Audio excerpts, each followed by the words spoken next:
A few years ago, my brother would get a call on his cell phone at around 2 to 3 a.m. every night. He would answer, and it was this hellish sounding noise, like static mixed with screams. He changed his cell number after a month of this, and it stopped. Then, after a week or so, it began again. The exact same noise, exact same time. Finally, one day he decided to backdial the call. It was an old man that had no clue what he was talking about. Still, the calls persisted. If he didn't answer, it would call a few more times. No messages were ever left. He decided to say, screw it, ended his contract with his phone company, switched to a new one, and then got another new number. You guessed it. The screaming static calls continued after a short delay. By this time, he was terrified. Unsure of why this was happening, he backdialed the number again and got a different person. Around this time, he lost his job and his phone. The calls stopped, of course. His phone was disconnected now. So one day, my mom asks me to listen to this weird message she got on our home phone. It was the static screaming. We showed my brother, and he was freaking out. He backdialed the number again, and it said the number was disconnected this time. Never heard from it again after that. This happened to a friend of mine. She told me about it a year or so ago. We'll call her Minji. Minji is in her late 20s and works as an English tutor in South Korea. One evening, a few years ago, she was tutoring a high school boy. They were up studying pretty late, and the buses stopped running. Being a long way from his house, the boy asked if he could crash on her floor overnight and get the first bus next morning. Minji was very reluctant because inviting a teenage male student to stay the night didn't sound like a great idea. But it was begging her, and eventually she relented. They went back to their one-room apartment. She got in bed while he laid a blanket on the floor, and they both fell asleep. A few hours later, maybe 2 a.m., the boy wakes Minji up. "I'm really hungry," he says. "Let's go get some food." Minji opens her eyes and looks at him in disbelief. Food? Now? It's 2 a.m., go back to bed. But the student insists, "No, I'm so hungry. Let's eat something now." She tells him that there's some ramen in the kitchen and he can fix himself some. But that doesn't satisfy him. He doesn't want ramen. "There's a 24-hour place just down the road. Let's go there." Eventually, after several minutes of persuasion, the boy gets Minji to come with him to a restaurant. They leave the apartment and head out. As soon as they're on the street, the boy turns to Minji and says, "I'm not hungry. I woke up in the middle of the night and I looked under your bed. There's a man sleeping there." They call the police and discover that a homeless man had been living in Minji's apartment, sleeping under her bed for over 2 months. The boy only saw him because he was laying on her floor, so he had a clear view from under the bed. The police arrested the man, and thankfully there were no other issues. But that's by far the creepiest thing that has ever happened to anyone I know.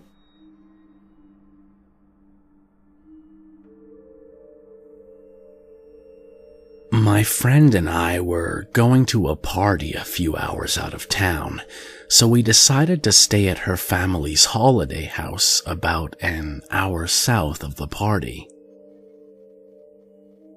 We arrived around mid-afternoon, and it was winter in a holiday town, so the area was completely empty. No other cars on the street. When we left for the party, I spent a moment deciding whether to pull the gate all the way closed. I'd had some trouble opening it earlier when we arrived, and if we were getting home late at night, I didn't want to be stuck outside. I decided to shut it for security. The party was great. We got back to the house around 12:30, and the gate was open. I immediately felt on edge because not only did I know I'd locked it, but I knew it couldn't just blow open in the wind. But I didn't want to make a big deal about it, so I was vague when my friend asked if I'd shut it. We went inside and decided to make a snack. I was wandering through the house when suddenly my friend raced from the kitchen into the hallway and virtually tackled me to the ground. She was convinced she'd heard someone walking around outside. We tried to calm ourselves down, but we had no cell reception, and there was no one else around. Over the next half hour or so, as we sat in the hallway, paralyzed with fear, we heard footsteps outside and the back door being jimmied. It was at that point we decided we had to leave, so we gathered everything up and got ready to make a break for the car. Just as we were at the front door, ready to leave, there was a huge bang in the backyard, and suddenly what sounded like hundreds of birds started screaming. We legged it to the car, ended up starting it with all our stuff still on our laps, and we hadn't even bothered to put anything in the back seat. As we reversed out of the driveway, we saw somebody running up the side of the house toward us. We sped the entire way home, and even once we got back to my place, didn't sleep at all that night. My former teacher was home alone when she was a child at some point in the 70s probably. A man knocked on her door and she opened her main door but kept the screen door locked. He said it was from the gas company and wanted to talk to her parents. She told him that they weren't home, and he, without missing a beat, tried to start forcing his way into the home. When he found the screen door locked, he pulled out a fucking box cutter and started to cut through the screen. My teacher ran to hide in a clothes hamper in her parents' closet. She said she sat there for about 10 minutes before the police arrived. Thank God a neighbor saw everything and called the police, or she would have probably been dead. Also, to put the cherry on the freaking creepy sundae, they found the intruder hiding in the attic. She told us as a cautionary tale to lock all doors and windows when home alone. Of course, naturally, I will go home from school to be alone for hours.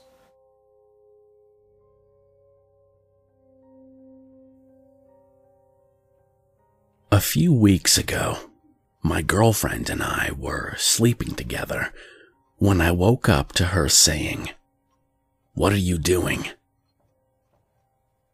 She sometimes talks in her sleep, but this sounded so coherent and urgent that it jolted me awake, and I asked what she was talking about. She then woke up and said she thought she saw someone at the end of the bed.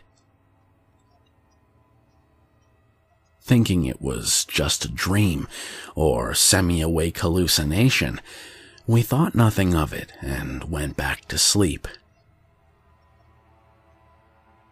About an hour later, I woke up and saw someone standing on the bed with the sheets wrapped up and twisted around their neck. I didn't know what to do, but the first thing that came out of my mouth was, "What are you doing?" My girlfriend then woke me up. I had been dreaming the exact same thing that she did, and said the exact same thing. I know it's the power of suggestion or whatever, but fuck that. When I was in 8th grade, I went on a school trip that was called the Louisiana Tour. It was mostly going around to significant sites in South Louisiana. One of the places we went was Murrell's Plantation, which is considered to be one of the most haunted places in the country. There are all kinds of stories about that place, but at one point we were standing in a room as part of a larger group, and the tour guide was talking about something. I don't remember what. As I'm standing there, I start to hear what sounds like someone hitting a piano key. After I heard it a couple of times, I started to look around for the source of that noise. I didn't see a piano, but I kept on hearing it. So I asked my friends who were standing near me if they heard it. They said no. When I heard it again, I said, "There it is again," and they must have heard it. They thought I was going crazy. So I went back looking around the room. Everyone's eyes were on the tour guide except for one woman. She caught my eye and pointed at me and pointed at her ear with a questioning look. I realized she was asking if I heard it too, and I nodded. At this point, the tour guide starts telling a story about a soldier who had died there, and that he played the piano multiple guests had reported hearing him playing in the night. I honestly didn't know what to think. I guess I still don't. I talked to the woman as we were all leaving the room, and she heard the exact same thing as me.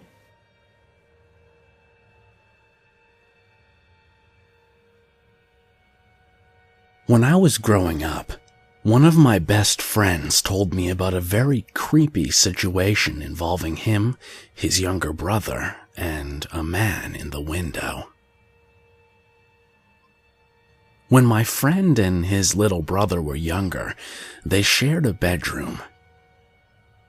They're some years apart, but his younger brother was born with a multitude of different health issues, including multiple sclerosis, and he's confined to a wheelchair and cannot care for himself. So, to keep an eye on him overnight when his parents couldn't, they shared a bedroom. One night, my friend randomly awoke for no particular reason and happened to glance over at his younger brother, but noticed something very startling. A strange silhouette of a man wearing a top hat looking in through the window behind his younger brother's crib. The first thing my friend did was jump up and turn the light on, then ran into his parents' room to tell them what he saw. When his parents came back into their room to investigate, his younger brother was having a seizure in the crib. A few of his family members say it was his younger brother's guardian angel standing in the window that night. My friend believes it was death. When I was younger, I had an imaginary friend who lived in this massive antique dresser. We'd chill out and I vividly remember him telling me stories, although I have absolutely no recollection of what they actually were. I remember one day talking to my parents about it. My dad traveled quite a bit, so he wasn't up to date with what I was into, and when I started telling him about my dresser buddy, he wanted to know his name. It was something innocent like Peter or Patrick, but I can still see him going white in the face. I drew Peter or Patrick out for him, and the very next day, him and my uncle took out that dresser and burned it. It wasn't up until a few years later I found out my dad's little brother, my uncle, also had the same friend with the same name who lived in the same antique dresser. After a few months of the typical imaginary friend shit, My uncle started having night terrors and couldn't sleep because of Peter or Patrick. It got so bad that they have to move him out of his room before he managed to get back to normal. The dresser was an old dark wood ugly thing. As far as we know, it belonged to my great-great-grandfather, who had always been into some weird shit if family history is to be believed. Dad never talked about what was actually in the dresser, and he was the only one who believed his brother when they were kids. Their parents didn't really care because they thought kids were just being kids, and who honestly believed in spooky ghosts back then. It must have been a shock that 30 years later, his own son started having the same friend. My uncle's night terrors ended when they moved him to another room. The bedroom he was in was with the dresser, and it converted into a little sitting room, so it had some nice views.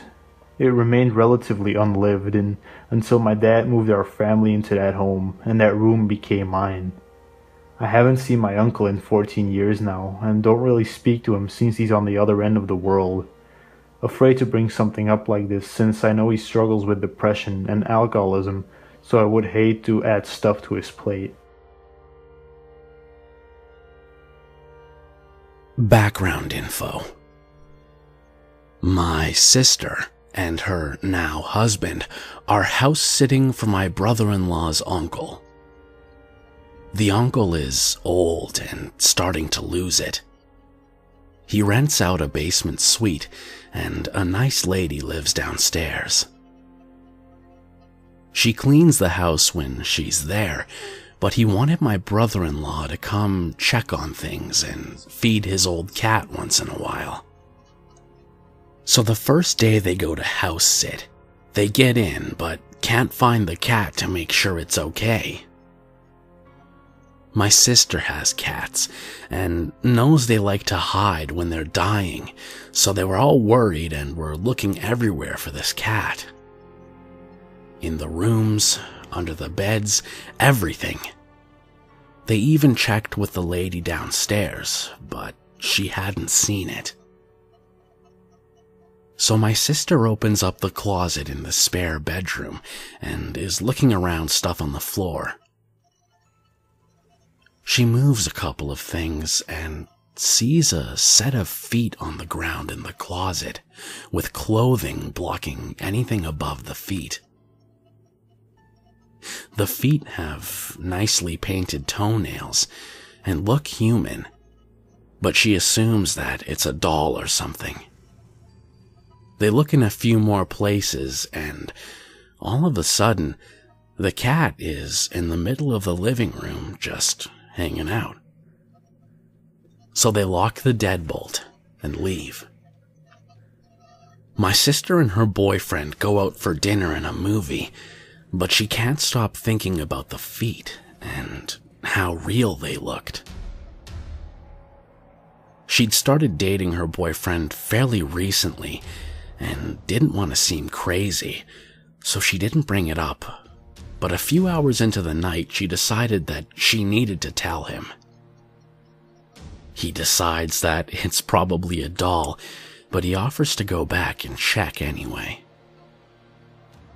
When they arrive, my sister will only stay on the patio because she's scared, which makes him realize that this must be something serious. They go to get in the door, but the deadbolt is now unlocked, and the handle is locked. Now he's thinking that there must be someone in there. At the door there's a fireplace, so once he's in, he grabs the sharp poker stick from the fireplace and starts to sneak towards the closet. He opens the closet and sees the same set of feet with painted toenails on the floor. He pokes one lightly with the fire stick, and the toes scrunch up. He proceeds to smack the foot as hard as he can with a sharp stick and yells, "Get out of there!" Out comes a lady in her mid-30s, holding the cat and a can of Coke. Turns out, she was friends with the basement tenant. When she became homeless, the friend let her stay with her until she found out that she was addicted to crack. She started leaving drugs around the house and had shady people coming into the house, so she kicked her out. Somehow, she got a key to upstairs and had been staying there while the uncle was gone. Police were called, and she was arrested. It was near Halloween time when my friends and I were telling ghost stories. My friend said she was going to tell a story about her parents' first date. She said she didn't like telling the story since it was actually true, but we prodded her on. To cut to the chase, the parents had spent a nice, if awkward, first date, and around the time that they would have said goodnight, the male in the situation, my friend's dad, suggested that they go for a midnight hike up Provo Canyon. He apparently knew the place, since he had done a fair amount of rock climbing in the area. So the two drove up to the mouth of the canyon, got out of their cars, and started hiking under just the light of the stars, since it was new moon.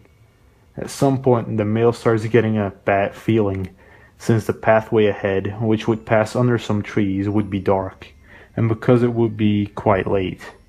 He ignores the feeling and presses on. In later rehearsings of the story, the female would say that she had felt the same feeling at what was probably the same time, though she didn't know the trail like he did. A minute later, the feeling came back to the male, but he ignored it again, and started walking a bit off the way into the trees when his foot hit something soft in the middle of the path. Under the trees, it was too dark to see what the soft thing was, and the feeling came back stronger than ever. Instead of finding out what his foot had bumped into, he and the female both agreed to hightail it out of there. Years later, after being married for some time, they were watching an interview with the serial killer Ted Bundy. In response to a question asking him to describe the first time that he ever felt closest to being caught, he explained about the night that he lured a girl into Provo Canyon and had just killed her when he heard some people coming up the trail. He explained how he hid in the trees just in time, only to watch some guy walk right into the body and for some reason just turn around and walked away.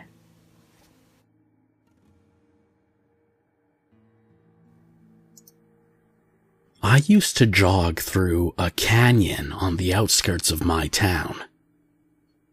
Train tracks ran straight down the middle of the canyon. One evening, I ran my usual route closely following the train tracks.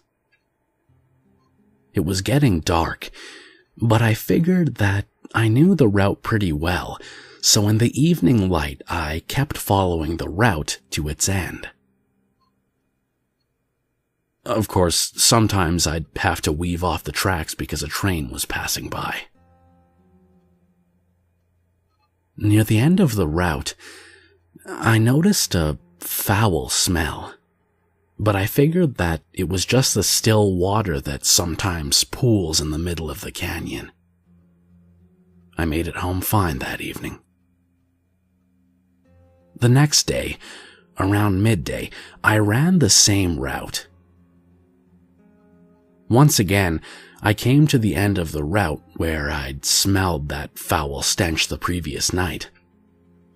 In the middle of one of the train rails, I saw a decapitated horse head. Eyes staring wide, a bit of the spine and vertebrae showing. No blood, but a pretty strong stench. I did come close enough to confirm that, yes, I was looking at some severed equine head. Maybe someone wanted to grind down horse heads into pet food or something.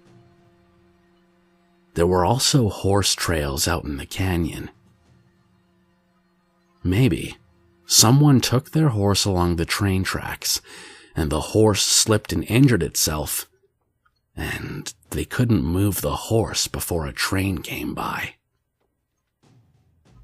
Needless to say, I made my way home a bit faster than usual that night. And after that, I stopped running that route for 2 years. Oh, another thing to remember if you jog in somewhat wild areas. Lonely bobcats, lonely feral cats, and human babies all make the same mewling cry. If you hear a baby crying, especially at night, just keep on running. And if you see a Jeep pulled over on the side of a rarely traveled path, there's an 80% chance that people are fucking in it. When I was a child, we would frequently get calls from a woman named Tanya. It didn't seem like a big deal. She had the same last name as us, although it's a quite common name around here. When we moved across the city and phone books stopped being the go-to for finding somebody's number, the calls of Tanya gradually stopped. Those days seemed to have ended and we carried on, forgetting about this mysterious woman. It was about 4 years ago that she popped up into our lives again. I was driving home from work one afternoon and was greeted by a pretty grisly car wreck at the turn to my house. 2 cars had collided, and one had wrapped itself around the signage pole that had house numbers and directions on it, one of which was my house number. Several days later, we get a call from the police. They asked if Tanya was at this residence. Her car was found wrapped around a pole down the street from my house, and she was nowhere to be found at the accident site. Haven't heard anything about her since.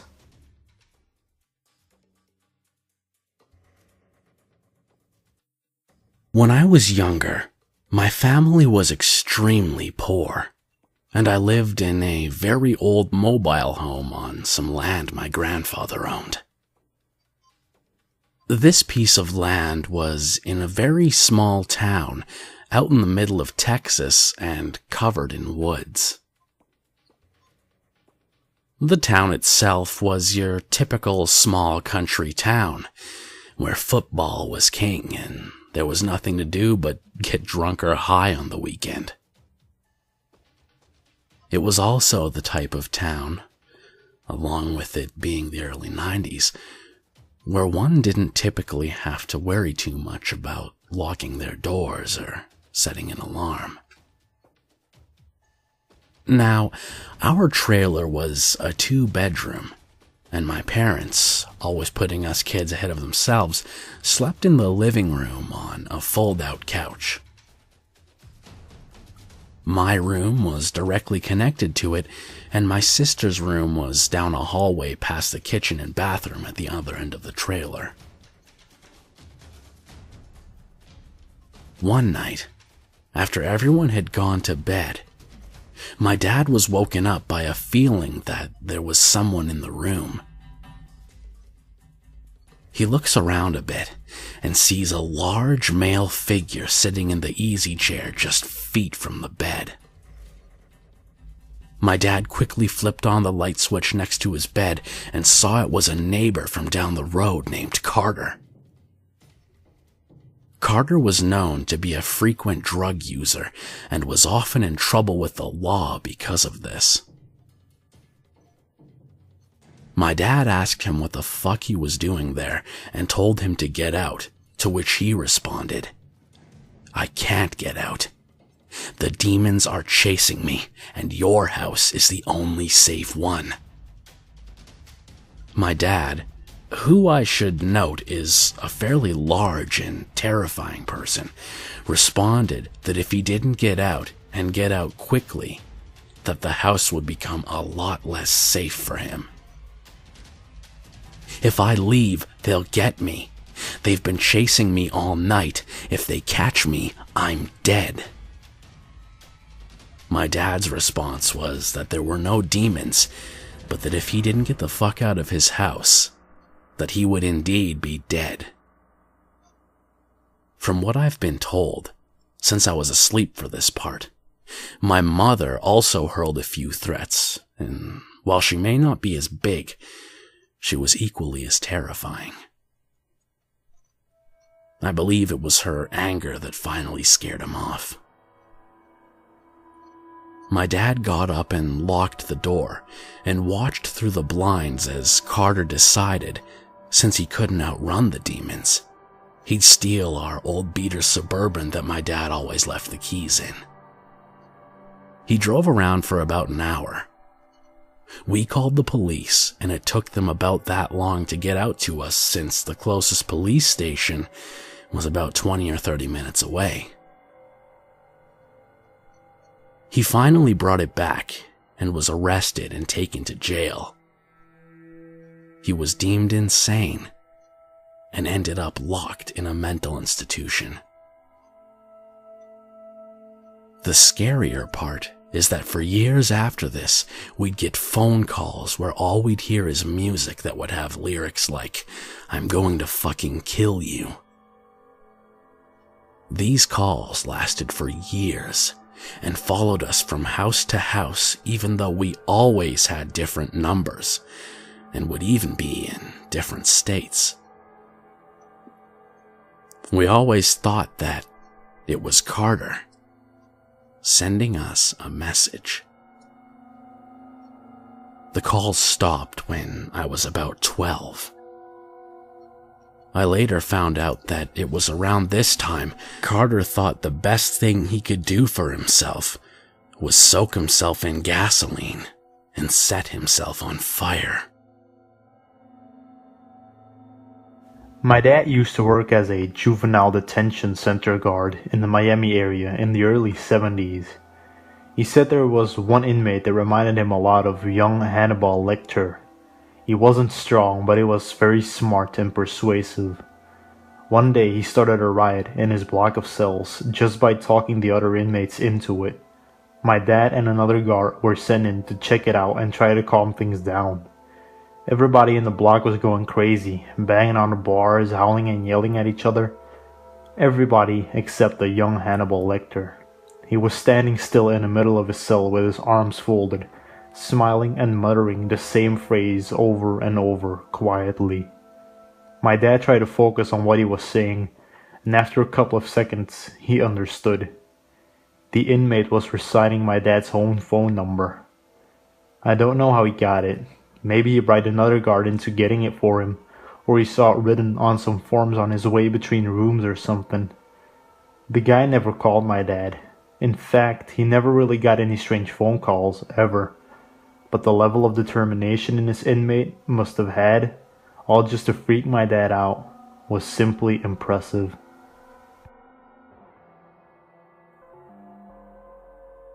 A few years ago, I attended a Christmas party. That night, my housemates went home earlier, while I decided to stay and get in the Christmas spirit with a few other friends. I ended up getting pretty hammered and got home around 3 a.m. Instead of going straight to bed, I grabbed another beer inside, then went out to the back porch to have a smoke and look at the stars. I was outside a couple of minutes when I see the light go on in the kitchen. My housemate comes out and looks at me out the back. I wave and generally look like a drunk idiot. I figured he was gonna come out and get a debrief on the rest of the evening, as there were some good laughs we had not relevant to this story. Anyway, he just gets a glass of water and goes to bed. So, I finished my cigarette and beer and did the same. The next morning, we're rehashing the previous night when he mentions getting up and seeing me having a smoke out the back. "Who came back from the party with you last night?" I gave him a sideways look and replied, "No one, dude. I was out there alone." He insists, No, man, there was someone out there with you. Behind you on the porch, when you were looking inside waving. I didn't come out because I thought it was some random friend from the Christmas party I didn't know. Couldn't be bothered making introductions. To this day, he stands by this version of events. Whoever it was must have been standing really close behind me the entire time. I saw no one and heard nothing. Gives me willies every time I think about it.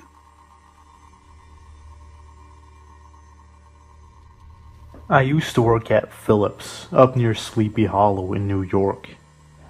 At my lunch breaks, I like to wander through the forest on the work property. One beautiful October day, I was admiring the autumn leaves when I saw a buck standing in front of me. There's a word, numinous, for a feeling in the presence of something spiritual, something unworldly. That's how I felt.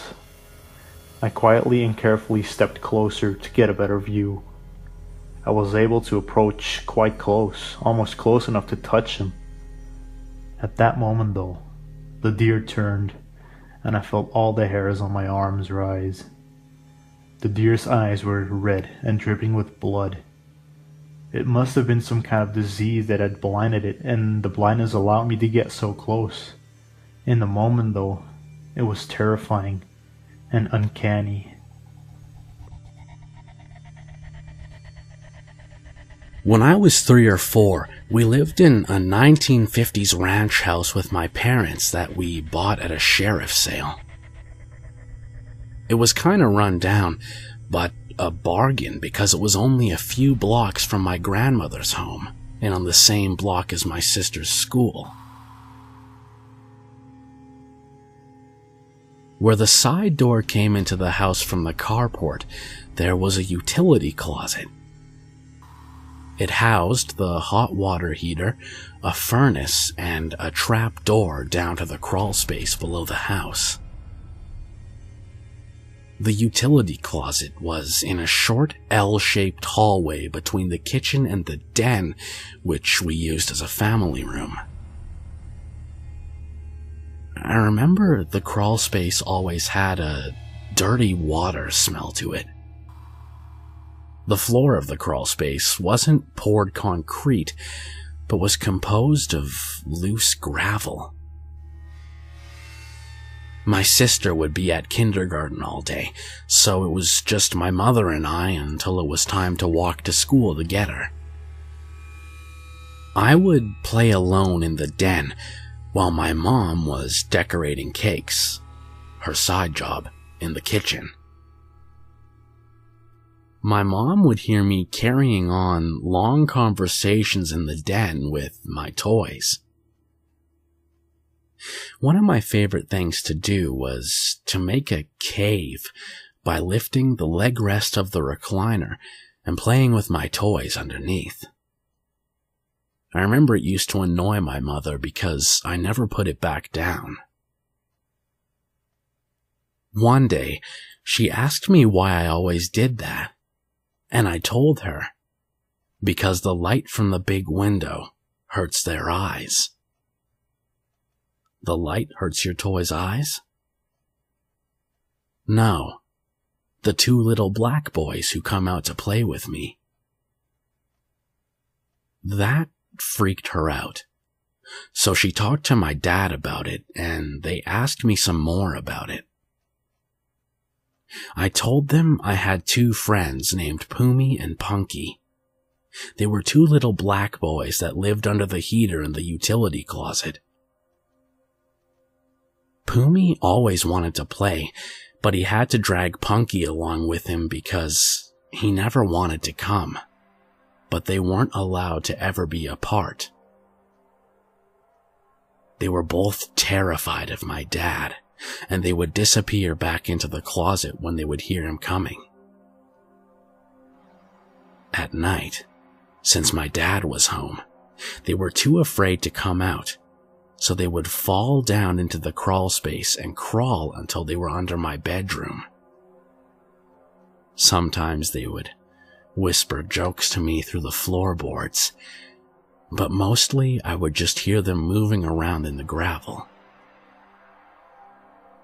It ended when my mom found me sitting in the utility closet with the door shut.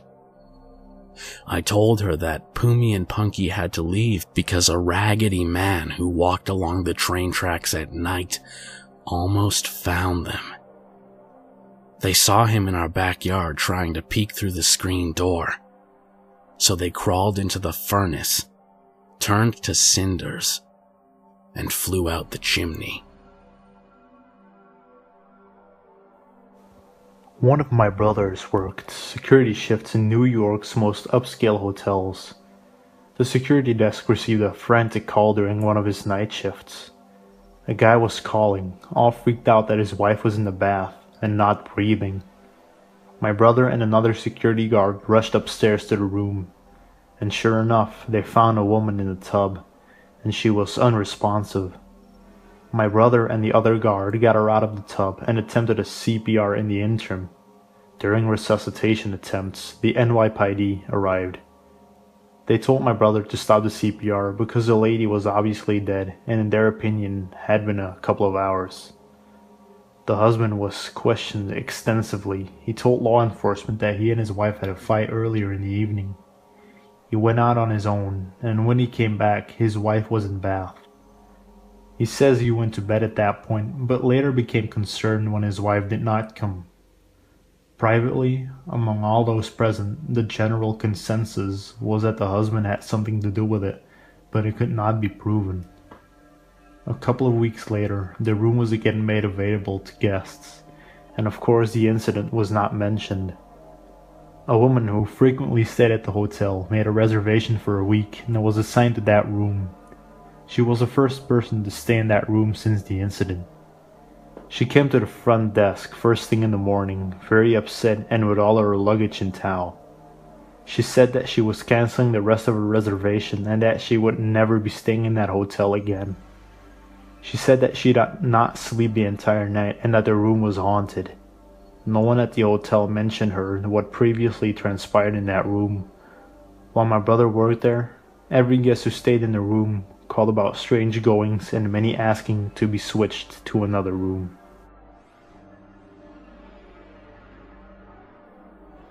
When I was young, I went to see my grandfather, who happened to be caretaking for a multi-millionaire's ranch while the prior caretaker was having rotator cuff surgery.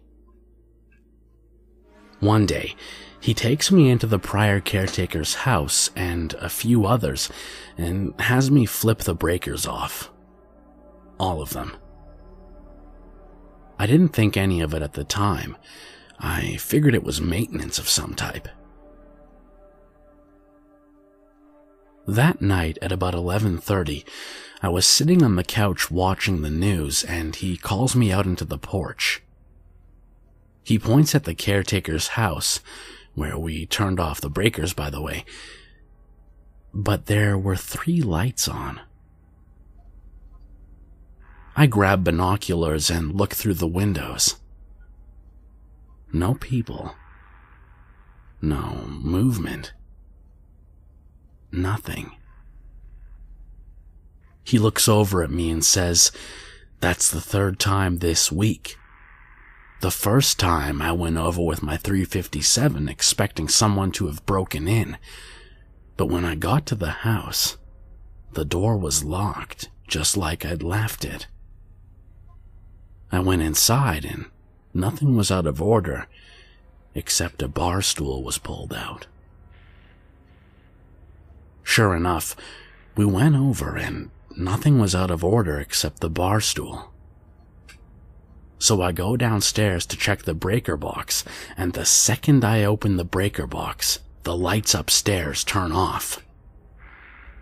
I quickly wisened up and got the fuck out of there.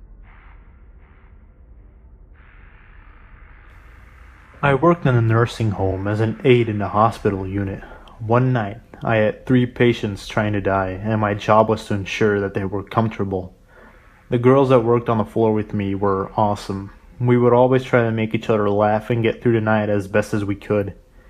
I was known for scaring girls. Sometimes I'd hide in the closet off a room where someone had recently died, their bodies and belongings long gone in an empty room, and I'd press the call light and wait. And the girls would come in and hastily shut it off, but I'd always jump out and scare the shit out of them. One night, I was in the nurse's station filling out a report since I had to give a PT Kent some narcotics when an aide rushed in. She swore that she saw my shadow on the wall as if I were hiding to try and scare them, but then she heard me laugh in the nurse's station. I decided to check it out since there wasn't supposed to be anyone on our floor. As I walked over to the wall where the light would have created my shadow and there was nothing, I laughed it off until the CNA started shrieking and I turned around and a shadow seemingly rose up from the wall from the ground out of nothing. I just stared at it and said, "Oh, for heaven's sake, is that the best you've got?" and walked back into the nursing station. A while later, I had to do rounds. As I walked towards the patient's room, I heard 3 knocks on the door that led outside to the patio by their room and saw an older gentleman dressed all in black. I couldn't let him in because I didn't have the access code, so I told him to hold on a moment and I would get the nurse to let him in. When she and I returned to the door, he was gone. She went outside, but we couldn't find him, so I continued to the patient's room to check on him. Blood everywhere, and the patient is on the floor, bleeding. He had tried to get up, it appears, and flopped around a bit in his blood, trying to get up. The nurse lifted him back into bed, and we cleaned him up. There was nothing else we could do as he was DNR besides to make sure he was comfortable. I went to my next patient's room, and bam, dead. He had stopped breathing. I rushed to get the nurse and pull out his file, DNR also. We called the morgue and his family while I cleaned his body with an aide. I go to check on the patient that fell, vitals every 15 minutes from non-witnessed fall, and he's dead. I'm getting the nurse. She's frustrated because this takes 2 aides off her floor to care for the deceased and lots of paperwork for her. As I'm walking down the hall for linens, I see the old man I originally saw outside walking past the nurse's station, and he whispered, "One more Chashmia, and then I'm done for the night. Just one more." I jumped up because his whisper was so eerie, and I ran to the direction he was going. A patient's room door slammed shut, and when I ran in, she looked directly at me and took her last breath and died. Her eyes still staring directly at me. For some reason, I remember her window being open and how odd it was. I ran to the window and I didn't see anything and slammed it shut, checking the woman for a pulse and found nothing. The nurse had followed me and saw exactly what I saw and heard the voice whisper as I did. She was coming around the corner and swore she saw the man and then me jump up and run after him. Like me, I saw the patient's door slam shut before I could get in there. When I turned around, I saw the nurse standing in the doorway, and she could only say, "I fucking saw it too. Oh my god, I fucking saw it too." I have a younger brother who had an imaginary friend when he was younger. He was also an avid sleepwalker. When he was around 3 or 4, he started talking to someone who he called Freya. He described Freya as a dark-skinned man who wore little clothes and who loved to hunt in the wilderness.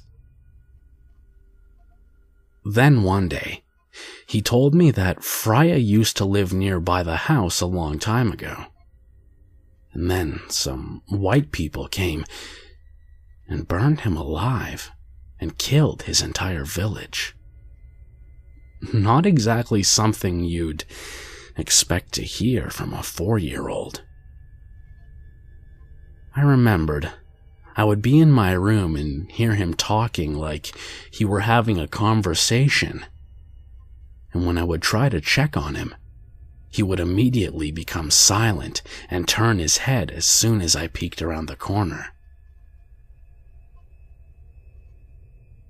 Well, my older brother, the middle child, was visiting his dad for the summer.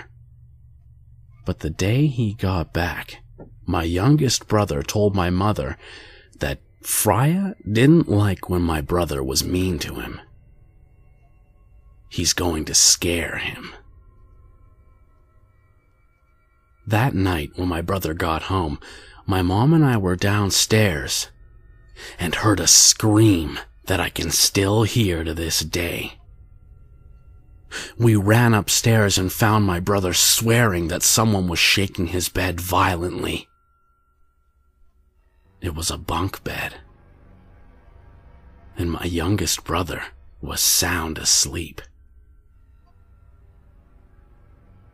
A month later, my youngest brother took a bad fall and cracked his skull. He was fine, but he never talked to Freya again after that. He would also sleepwalk constantly and show up right next to my bed and stare at me until I woke up and promptly shit myself. One night, I heard my front door open and close. Since it was 4 a.m., I went to check it out. I opened the door and found my little brother at the far end of the yard, in the snow, in nothing but his underwear, staring right at me. Then he slowly waved. Those shivers weren't from the cold.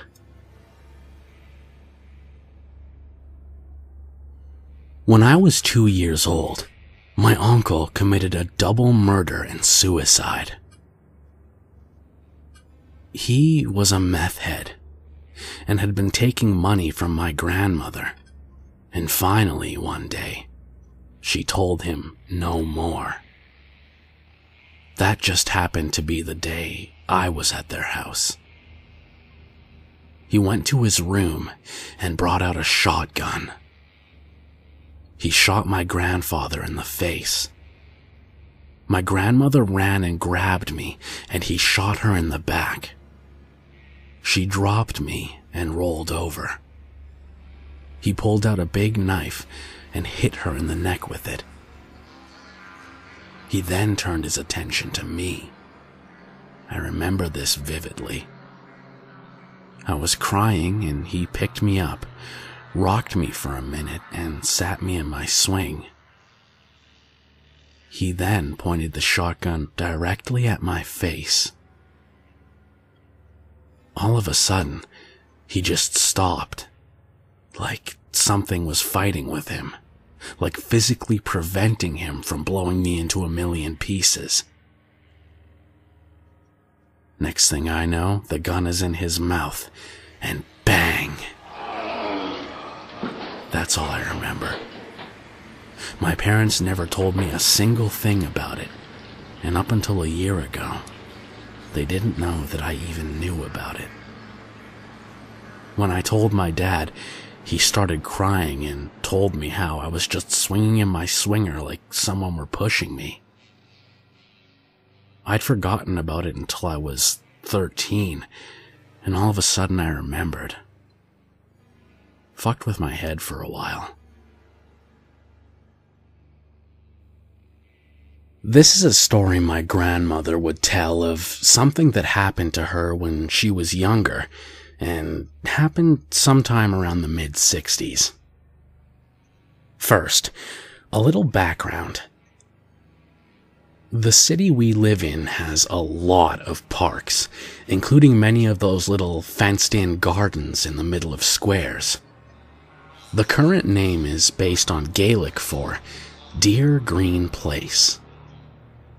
Anyway, my grandmother worked in a theater and after work would take the first bus home at around midnight and then walk a short distance the rest of the way past one of these fenced-in communal gardens. Usually, the local policeman would meet her off the bus. Well, one night, she was on the bus when some sketchy guy sat next to her and generally was being creepy, asking her personal questions, that sort of thing. She eventually got up and stood by the bus driver. She was a regular on the bus and knew she could get some friendly chat from him to deter Mr. Sketchy. When she got to her stop, she stepped off the bus and her regular escort, the policeman, was nowhere to be seen. To make matters worse, the sketchy dude jumps up and gets off the bus at the last minute. He walks off in the opposite direction of her, but keeps looking over his shoulder at her as he does so. The bus pulls away, and in the middle of the road is a huge black dog. A bit freaked out by everything, she starts off for home at a fast pace. The dog follows at a distance of about 20 feet, freaking her out even more. She turns a corner to the section of her journey that takes her past the fenced-in garden. As she approaches the open gate, the dog sprints for her and stops about 2 feet from where she is. It then starts growling and barking, hackles up, going mental toward the direction of the garden. This, understandably, is the final straw. She sprints for home, and the dog stops its barking and runs after, while still keeping a distance of a few feet the entire time. It's not like it can catch her. It easily could, but doesn't seem to want to. When she gets to her building, it stops and just watches her go inside. She told my grandfather the minute she got into their flat, and he looks out the window to see no dog on the street. Nothing. The next day, my grandparents found out that the friendly local police officer had died the day before of a heart attack. And a few days later, there were reports of a young woman that had been attacked a few streets away from my grandmother's route home on that night around 1 a.m. Back in high school, probably junior year I think, I was in a long-distance relationship with a girl from several states away. She would visit a few times a year, and when she did, we obviously spent as much time together as possible. One night, we were kind of making up from a fight we just had, and we drove up in my dad's truck to basically the lover's lane of the area. A dirt cul-de-sac at the end of a road on the mountainside. From this little lot, you could look out over the town at night, and it was pretty cool, which is why it was kind of a popular place to go. So we're parked in the truck just off the road, looking out over the town and cuddling while we talk out our issue. Like many trucks, it had a small hatch window on the back of the cab facing the bed of the truck. We opened this to let some fresh air in. At some point during our talk, another vehicle pulled up along the cul-de-sac. Since I didn't make it clear before, the cul-de-sac didn't really have a curb all the way around it because it was partially dirt. I think there was construction in the area or something, so you could pull off the actual road and out onto the flat area overlooking the town. We had pulled off the road like that, but the other vehicle stayed in the area with the curb, so we'd have to go right past them to get back onto the road.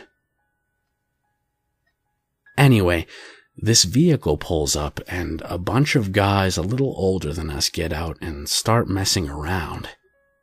Seemed like they probably were doing some drinking or something. The thing is, they had left their headlights on and their car was facing into the back of the truck. So their lights were shining right on us and it was getting annoying. But we ignored them for a while, figuring they were probably just being idiots and would eventually leave. We started to get curious what they were talking about because we could hear them loudly through the open back window, and we start listening in and picking up on pieces of their conversation. It eventually became clear that we were the center of their attention, and they seemed to be working themselves up to doing something. I don't remember exactly what they were saying, except for something that one of them said that sticks out very clearly in my memory. "I swear to God, I'll do it." At this point, I'm becoming nervous and put the keys in the ignition, telling my girlfriend that I wasn't interested in finding out exactly what was going on. So now, we're both watching nervously out the back window as we listen to them egging each other on to this mysterious dare, when a few of them start walking toward the truck. They're maybe 15 yards away, and I don't want to make an idiot of myself in front of my girlfriend by immediately flipping shit, but I do turn on the truck and put it in reverse, but not moving yet. When they saw the brake lights, they started walking quicker, and that's when the nope button officially was pushed in my mind, and I turned the truck around and started driving back to the road. But like I said, their vehicle was between where we were and the road, so driving back to the road takes us right past them. As we're passing the group, a couple of them run at the truck and one of them jumps onto the back bumper, grabbing the tailgate. Now, whatever traces of doubt had been there about whether or not we were the target of something, innocent or not, was gone. So I floored it and the guy fell off. I didn't know if he was hurt, and frankly I didn't care. It looked like they were starting to get into their car as well, so I booked it out of the area and we didn't see them again. Nor did we ever return to that place. I still have no idea what would have happened if we hadn't gotten out of there, and that to me is the scariest part. I'd like to think that they were just trying to spook us and wouldn't have actually done anything, but at the same time, I've heard stories of people at places like that getting raped or killed. It's entirely possible that we both came very close to something horrible that night, and the experience scares me to this day. When I was a kid, 4 to 6 range, my mother had this boyfriend. Let's call him Frank. For the most part, he was an okay guy, but he had some serious mental issues, which we found out later. At some point, they decided to move to Albuquerque. We were in California then. So off we went. Things were okay for a bit, but Frank drank more and more and was growing more and more paranoid each day. Eventually, my mother found out that he had bought plane tickets for himself and a child out of the country. She freaked out, and they got into a bit of a tiff that ended up with the cops arresting him because of attempted kidnapping. She was told he would be in holding for 4 days, long enough to pack up and leave. But that night, the cops decided to let him out. Why?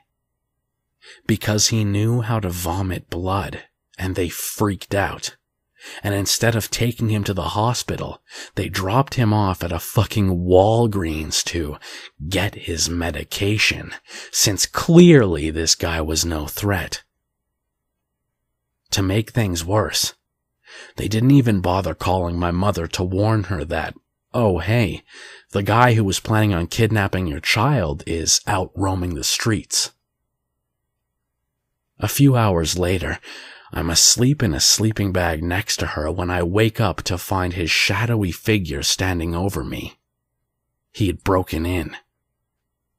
I scream, She jumps up and she literally throws him from the room, slams the door, and screams for me to lock it.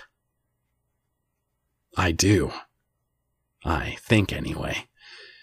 They start screaming at each other, and the neighbors have already called the cops at this point because, hey, there was some creep sneaking around the place.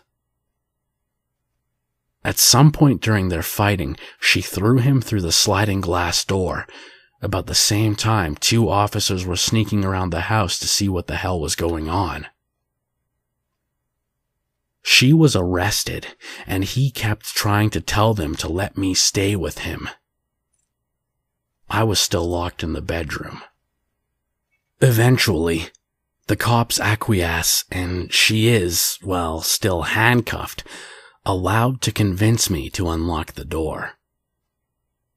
All the while, Frank is screaming that I would be fine, and they find all the evidence of him planning on killing her and taking me to Sweden, where he was born and had dual nationality, so he could somehow keep me away from my grandparents and father. I spent a few days in a Child Protective Services house while they sorted her information. And as soon as she was out, we were gone. He kept calling my grandparents' house to tell her he was sorry and that he would be there soon to make things better.